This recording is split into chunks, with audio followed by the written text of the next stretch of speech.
মূলা একটি কন্দাল জাতীয় ফসল। মূলাতে রয়েছে ভিটামিন সি, ফাইবার এবং অ্যান্টিঅক্সিডেন্ট, যা রোগ প্রতিরোধ ক্ষমতা বাড়ায়, হজমে সাহায্য করে এবং ত্বকের সাহায্য ভালো রাখে। বাংলাদেশের কৃষিতে মূলার বিভিন্ন জাত রয়েছে, যার কারণে দিন দিন মূলার আবাদও বৃদ্ধি পাচ্ছে বাণিজ্যিকভাবে।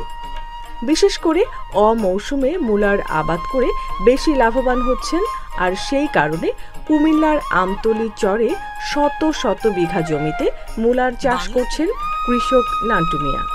এখানে ধান, আলু, ভুট্টার পাশাপাশি বিভিন্ন ধরনের সবজি ও ফল ফসলের উৎপাদন হয়।